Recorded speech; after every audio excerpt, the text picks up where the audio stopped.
জীবনটা শুরু না শেষ বুঝতে পারছি না এ বয়সে এসে।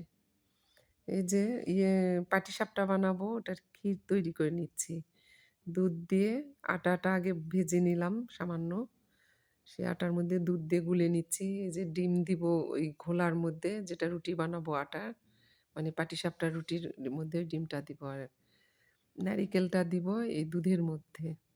নারিকেল দিয়ে দিলাম ১ কেজি দুধের মধ্যে। আর অন্য কিছু দিব না আজেবাজে বাদাম বা ঘি অন্য কিছুই দিব না বা গুঁড়া দুধ। গুঁড়া দুধ মেলামাইনের গুঁড়া মনে হয়। এজন্য আমি ওটা খাই না। টেস্ট পাই না আগের মতো। আ তো শুধু খাঁটি গরুর দুধ দিব। এই যে নারিকেল, একটু সামান্য আটা ভেজে নিয়েছি ওইটা আর গুড় দিয়ে এই যে পুরটা তৈরি করে নিলাম ভিতরের ক্ষীর যাকে বলা হয়।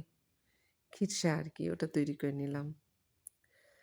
তো এই যে হয়ে গেল সুন্দর খিরসা। এখন ওই যে বাটারটা মাখাবো যে ঘোলা আরকি যেটা বলা হয়। পাটিসাপটার রুটির ঘোলাটা এই যে ডিম দিয়ে, গুড় দিয়ে এটা মেখে নিচ্ছি। চালের আটা, সামান্য একটু গমের আটা দিয়ে মেখে নিচ্ছি। এই যে কলার ডাগুর কেটেছি, ওই কলার ডাগুর দিয়ে এখন তাওয়ার মধ্যে তেল দিলাম। দিয়ে এখন বাটারটা দিয়ে দিব।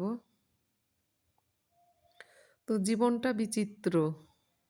কি বলবো? কবে যে শুরু হলো আর কখন যে শেষের দিকে চলে আসলাম বুঝতেই পারছি না। বুঝতেই পারলামই না।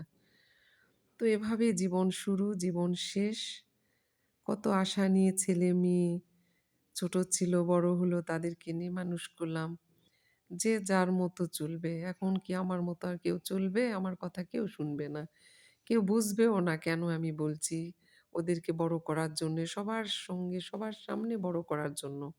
আত্মীয়স্বজন সবার চেয়ে যেন ভালো থাকে, ভালো কিছু হয়। কিন্তু না কেউ কথা শুনবে না। যার মনে সেই। যেটা ইচ্ছা সেটাই করবে। পড়াশোনা শিখিয়েছি এখন যার মতো সে চলুক। আর কিছু করার নেই যে আমি রান্না করব, খাবো যখন যেটা ইচ্ছা করবে করব। এর বেশি চাওয়া আর নেই আমার। এর চেয়ে বেশি কিছু চাওয়ার নেই। ছেলে-মেয়ে কে কি করলো যদি কাজের কথা বলি বা কিছু বলি সেটাই হয়ে যায় বেশি কথা বলা। তো যাক আল্লাহ হাফেজ।